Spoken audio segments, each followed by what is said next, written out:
A Amazônia. Entre soberania e internacionalização, a nova geopolítica do capital.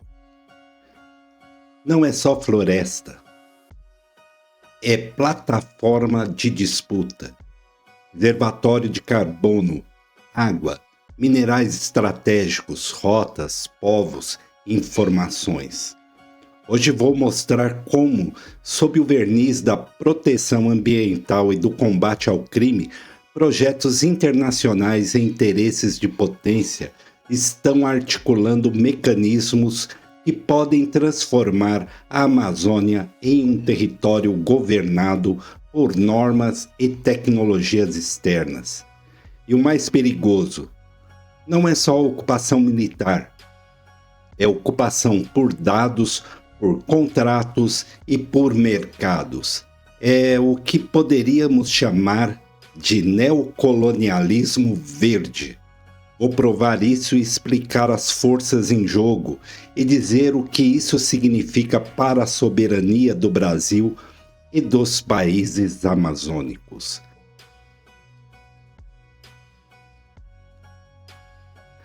Antes de mais nada, se inscreva no canal, deixe seu like, comente e compartilhe. Eu sou Paulo Kimizuka, engenheiro civil, e esse é o canal De Leigo para Leigos. Talvez vocês não tenham ouvido falar sobre o projeto Lança Azul. Isso explica o que está realmente em jogo. Essa operação Lança Azul visa alcançar objetivos dentro da América Latina, e especialmente a América do Sul. Domínio americano. Um domínio que nós não podemos permitir. Mas por que a Amazônia interessa? Começamos pelo material. Por que potências, corporações e aparelhos estatais olham para a Amazônia? 3 vetores básicos. 1. Carbono. É um gigantesco reservatório de carbono e, portanto, peça-chave na dinâmica climática. 2. Minérios estratégicos. Cobre, lítio, terras raras, nióbio, metais de transição na energética e a demanda necessária. 3. O posicionamento geopolítico. Controle de rotas fluviais, fronteiras e presença em um território que conecta a América do Sul. Vamos esmiuçar um pouco. Minérios e transição energética. A corrida por minerais críticos alimenta pressões para abrir novas frentes de exploração na floresta. Investigações recentes mapeou milhares de pedidos de levantamento e mineração no bioma, incluindo áreas próximas a povos isolados, o que demonstra a dimensão real do interesse econômico. Minerais críticos cercam 45 povos indígenas isolados na Amazônia. Povos indígenas isolados em 4 estados brasileiros: Amazonas, Pará, Rondônia e Roraima. Enfrentam as maiores ameaças. A Anglo American Nickel Brasil possui o maior número de aplicações ativas de mineração que tem potencial impacto nessas comunidades. Empresas de mineração buscam explorar minerais cruciais para o setor tecnológico, próximas de pelo menos 45 grupos indígenas isolados em toda a Amazônia Legal do Brasil.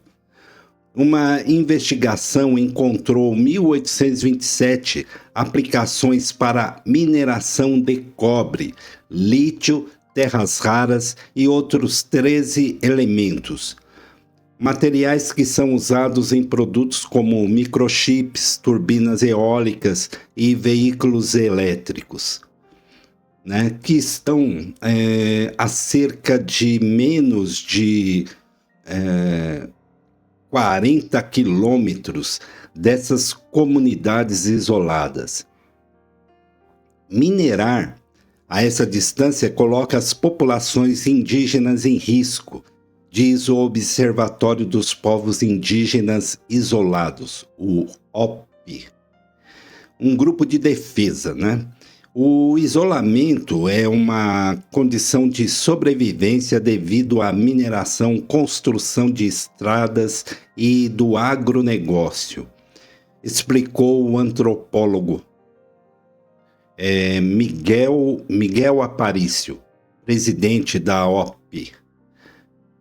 A regra dos 40 quilômetros baseia-se em pesquisas científicas e padrões ambientais adotados pelo OPI. Por exemplo, a Portaria Interministerial 60 de 2015, né, avalia projetos como rodovias ou barragens que podem prejudicar territórios indígenas se estiverem dentro desse intervalo. Para mineração, a regulamentação atual aponta um limite de 10 quilômetros, mas a OPI estende isso para os mesmos 40 quilômetros, devido à maior vulnerabilidade dos povos isolados. Informação e clima. Controlar imagens de satélites, sensores e bases de dados significa controlar narrativas sobre o que é ameaça e quando uma intervenção é necessária. Sistemas de monitoramento complexos produzem os indicadores que justificam essas políticas. Mecanismos contemporâneos de internacionalização. A palavra internacionalização tem várias camadas. Não significa necessariamente anexar o território, mas sim impor regras, infraestrutura e agendas externas sobre o uso e a governança do ecossistema. Vejamos os vetores práticos. A cooperação militar e exercícios conjuntos. Qual é a exposição? Desde exercícios conjuntos e presença de observadores, até cooperações bilaterais, alianças técnicas, né, e manobras entre exércitos. Tudo isso cria um habitat institucional que facilita a presença avançada de logística, inteligência e mapeamento.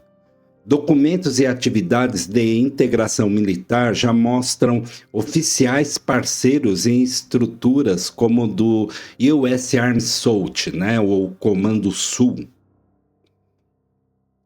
O Estado Imperial usa as forças armadas e parcerias para proteger interesses de capital, rotas, extração e mercados, sob a narrativa de segurança. Tecnologia, drones e vigilância. O colonialismo de dados.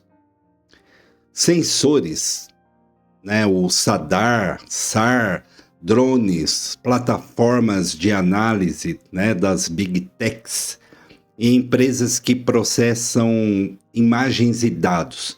Quem processa essas imagens e dados decidem as métricas. Há risco de dependência informacional. Nossos governos e ONGs podem passar a operar com dados providos e processados por atores externos. Pesquisas sobre o colonialismo, né, da informação mostram essa assimetria. Isso é dominação sem ocupar fisicamente. Controlar a infraestrutura de informação é controlar a governabilidade do território. O financiamento e o condicionamento. A USAID e fundos multilaterais. Agências de cooperação, ONGs financiadas por governos estrangeiros, fundos climáticos e mecanismo de certificação condicionam os projetos locais a modelos de mercado e governança que abrem caminho para corporações e consultorias internacionais. Reportagens documentam impactos dessas políticas sobre comunidades e projetos de conservação, que alinham mais a mercados do que a povos locais. Ao analisar a atuação histórica da USAID, na Amazônia, percebemos claramente que a agência americana nunca teve como prioridade a preservação da floresta ou o fortalecimento das comunidades indígenas. Pelo contrário, vemos que é a imposição de um modelo de conservação baseado no mercado, que trata a natureza como recurso e os povos da floresta como obstáculos ou mão de obra a ser integrada ao capitalismo verde. Ao longo de décadas, especialmente desde a ditadura militar brasileira, apoiada pelos Estados Unidos, essa agência ajudou a mudar políticas que abriram a Amazônia ao capital estrangeiro. Empresas americanas usaram informações obtidas por meio da ajuda externa para mapear e explorar recursos minerais estratégicos, enquanto essa própria agência financiava programas educacionais que formaram o agronegócio brasileiro sobre uma lógica tecnocrática, concentradora e pró-mercado. Quando comparamos isso com o que as pesquisas mostram, a contradição é gritante. São as comunidades indígenas e os sistemas socioambientais de base que realmente protegem a Amazônia, recuperam ecossistemas degradados e garantem uma gestão sustentável. Mesmo assim, essa abordagem sempre foi marginalizada e quando floresceu, especialmente após a redemocratização, foi rapidamente atacada com a ascensão de governos alinhados ao neoliberalismo e à destruição ambiental, como o de Jair Bolsonaro. Lembre-se, deixar a boiada passar. Nos últimos anos, vemos a USAID tentando modernizar a gestão indígena, criando programas de formação e até escolas que ensinam empreendedorismo e integração ao mercado global. Para mim, isso representa uma tentativa de substituir o conhecimento tradicional que conserva a floresta há milênios por doutrinas do capitalismo verde, enfraquecendo as práticas coletivas e reforçando a dependência econômica.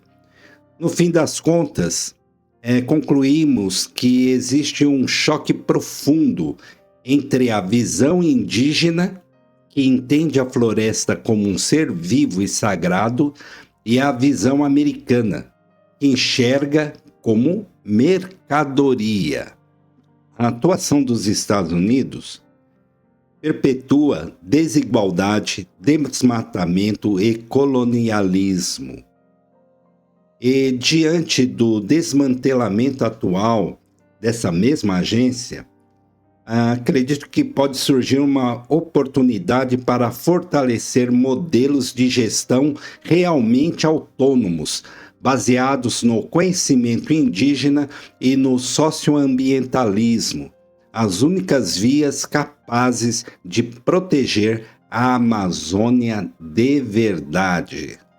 Além disso, a tal preocupação com a nossa Amazônia, né, não tem lógica. O que esses países mais poluidores e mais desenvolvidos do mundo deviam fazer? Reflorestar os próprios países. Mas é mais fácil mexer no que é dos outros. A corrida pelos minérios e o extrativismo verde. A narrativa verde pode esconder uma economia muito material. Extrair minérios para painéis, baterias, turbinas. Isso cria um paradoxo. A transição neoliberal do Norte depende de recursos muitas vezes localizados em ecossistemas frágeis como o do Sul. Vejamos como isso funciona. A expansão de pedidos, de pesquisa, minerais e requerimentos de mineração no Amazonas e em torno são centenas e milhares de pedidos que alcançam áreas críticas, inclusive, como já dito, perto de povos isolados. Isso coloca coerência entre discurso de proteção e prática de abertura ao capital minerador. Como as grandes cadeias globais de valor, eletrônica, veículos elétricos, setor de defesa, influenciam governos e corporações para acessar essas reservas.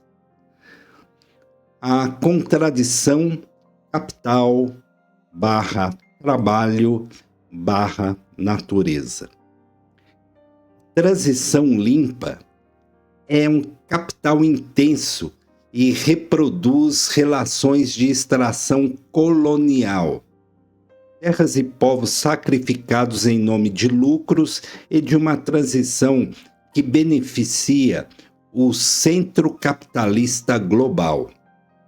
Ao mergulhar no papel da USAID na Amazônia, fica impossível ignorar a contradição estrutural que atravessa toda essa história.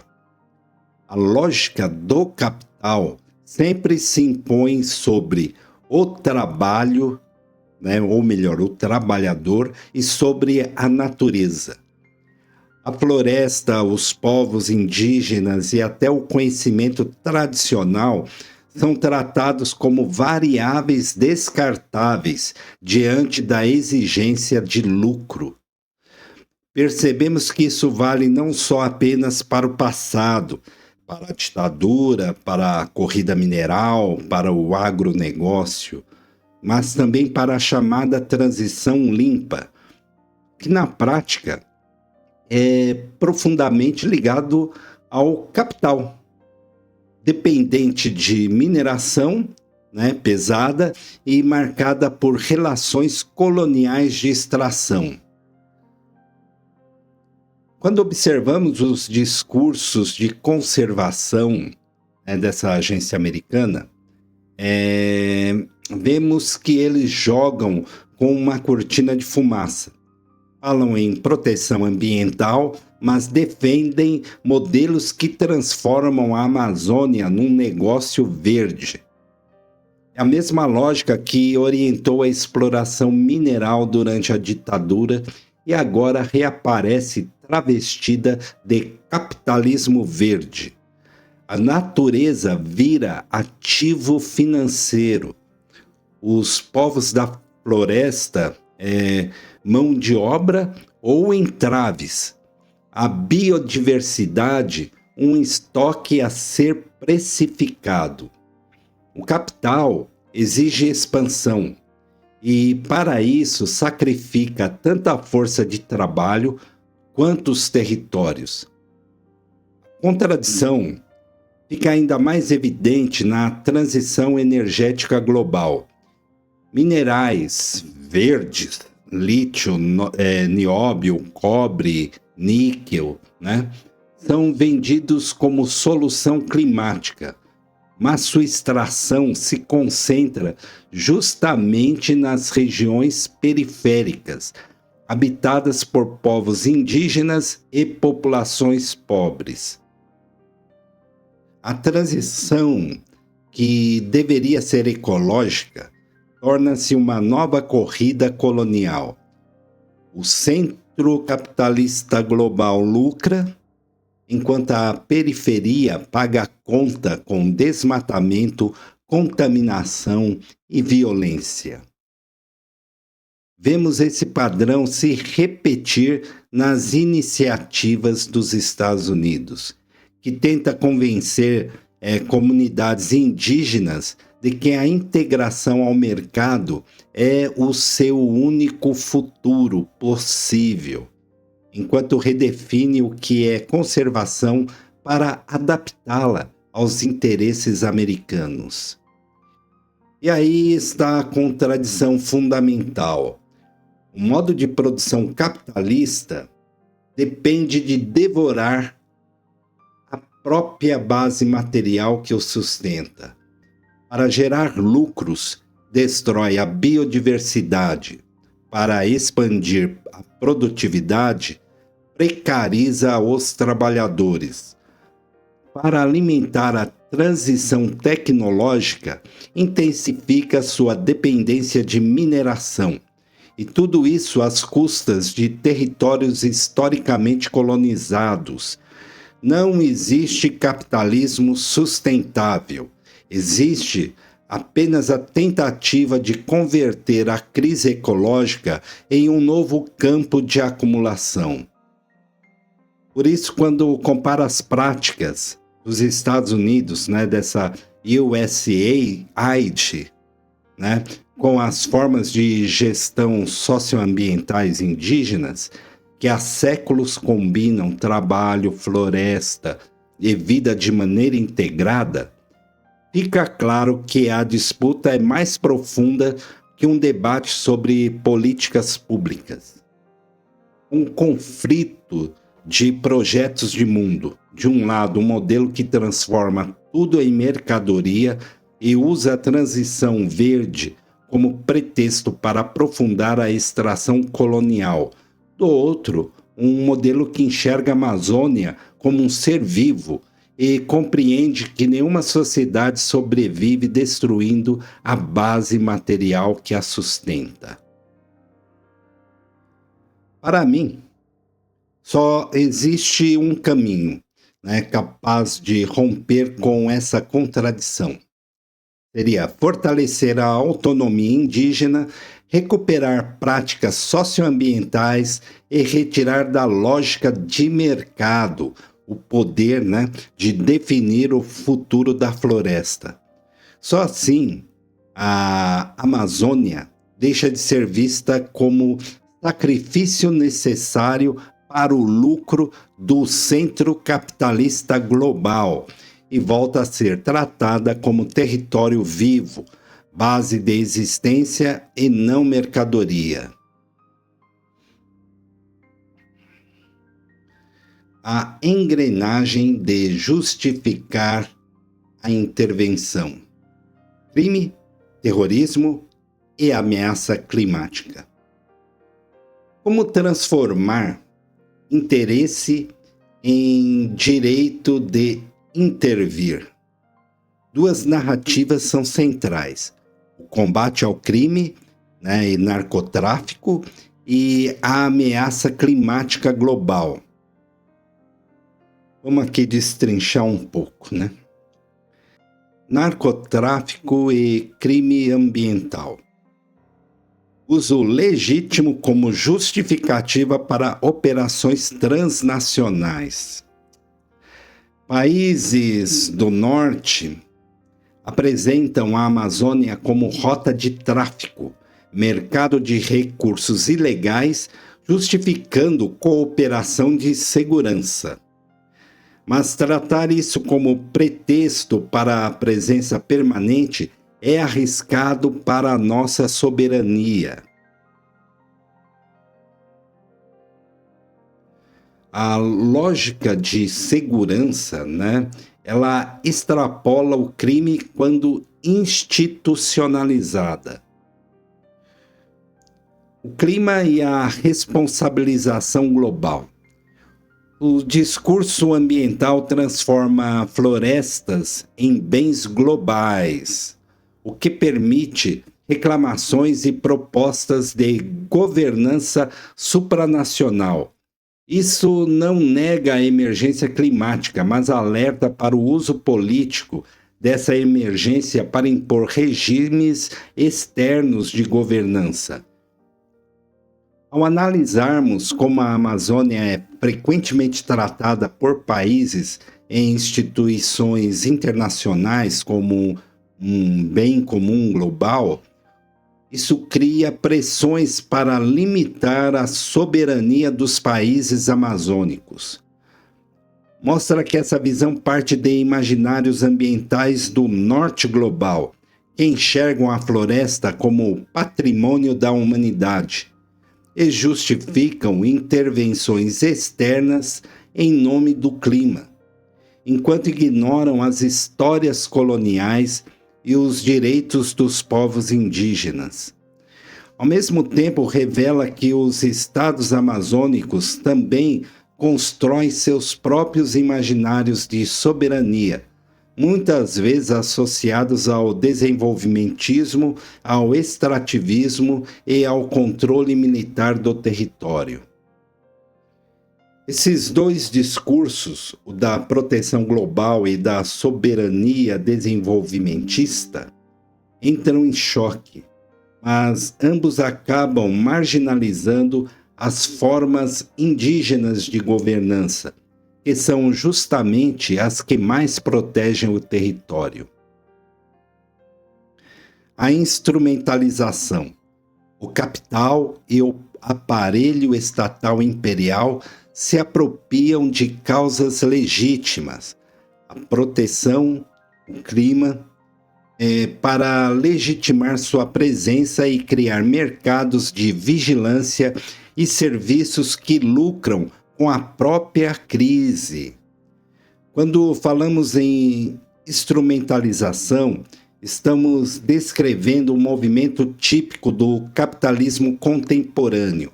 Transformar causas legítimas como proteção ambiental, defesa do clima ou preservação de biomas estratégicos em justificativa para ampliar poder econômico, militar e político. O que acontece é o seguinte: cria-se uma narrativa moral universal.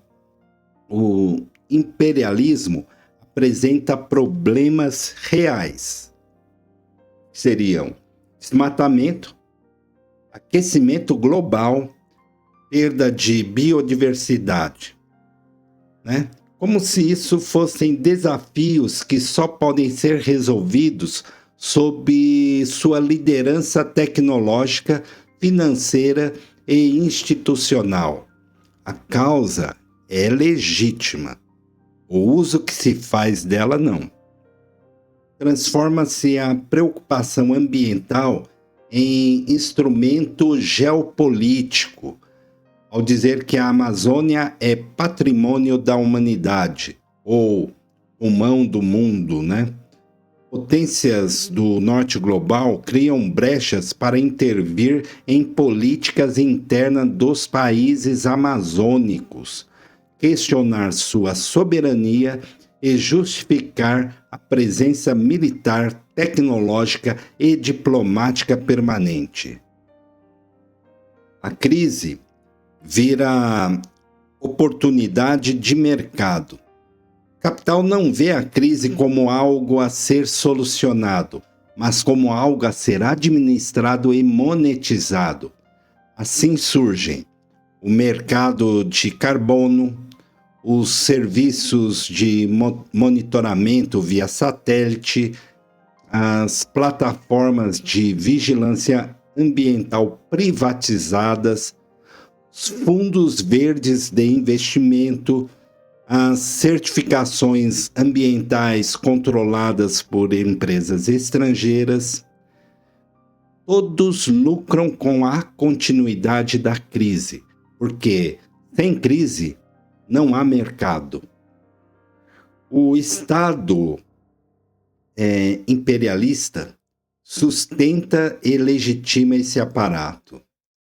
Essas agências dos Estados Unidos, o Departamento de Estado, Pentágono, as think tanks e ONGs transnacionais funcionam como braços diferentes do mesmo sistema.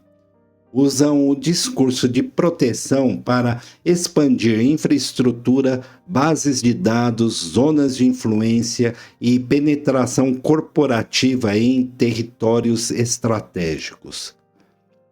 Povos e territórios viram laboratório e sacrifício, em nome de salvar o planeta.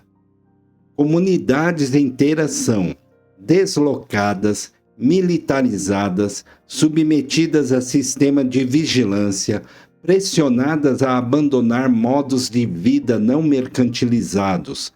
A natureza vira ativo financeiro. O povo vira obstáculo ou peça na própria engrenagem. O resultado é a manutenção da lógica colonial. Enquanto o discurso é salvar o planeta, o efeito real é transferir valor da periferia para o centro capitalista global, controlar territórios estratégicos, criar a dependência tecnológica e disciplinar governos do sul global para abrir novas fronteiras de acumulação. Ironicamente, o sistema lucra com a própria destruição que afirma combater. Quanto maior a crise, maior é o mercado. Quem colabora internamente? As elites locais e o mercado. A internacionalização também avança com a ajuda interna. Setores do agronegócio, mineração e elites políticas se beneficiam de investimentos, acesso a mercados e contratos. O capital nacional e multinacional convergem. Há ganhadores locais que se alinham seus interesses aos das potências externas. Os mecanismos como lobby, legislação mais favorável, desregulamentações que abrem áreas, parcerias público-privadas com empresas estrangeiras. Qual que é o efeito? A erosão da regulação ambiental e a captura do Estado, que facilita a penetração de capital externo. Isso é a reprodução da fração local da classe dominante que se beneficia da integração subordinada ao mercado global, classicamente dependência. Consequências para os povos indígenas, comunidades e a soberania.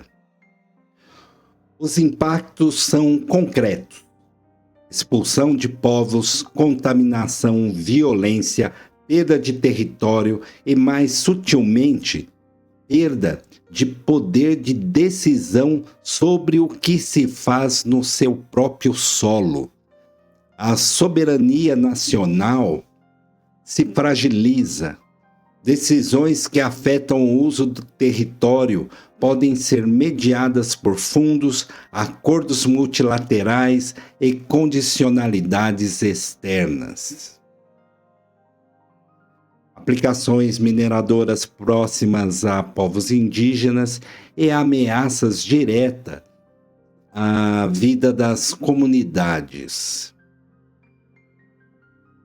Dependência de dados. Se a narrativa internacional for construída a partir de dados processados por plataformas externas, o país perde a capacidade de definir suas prioridades e responder politicamente.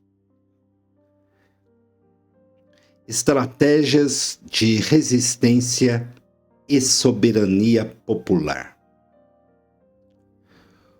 O que fazer?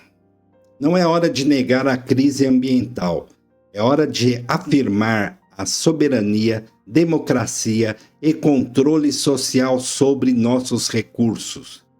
Algumas estratégias concretas. Soberania informacional.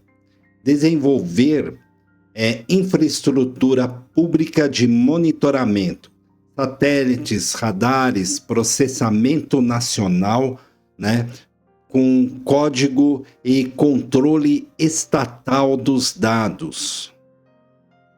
Controle territorial e fortificação de direitos indígenas, demarcação, defesa jurídica e apoio material às comunidades. Ter uma política industrial soberana. Decidir de forma estratégica sobre quais parcerias permitir, com transferência tecnológica e cláusulas que protejam o ambiente e o trabalhador. Regionalismo soberano. Articulação com outros países da Bacia Amazônica para a governança conjunta que priorize o Sul-Sul, não a tutela ao Norte. Combate à captura do Estado. Transparência nos contratos, controle popular e mobilização política contra elites colaboracionistas. A Amazônia é simultaneamente recurso, fronteira e campo de luta. A internacionalização que hoje se anuncia não é inevitável. É produto de interesses e escolhas políticas. Defender a floresta é também defender soberania e a democracia. Se você concorda, compartilhe esse vídeo. Marque organizações e pessoas que lutam na Amazônia. Pressione seus representantes. Não é só ecologia, é política, é economia, luta de classe. Saber é resistir. E até a próxima, meus leigos.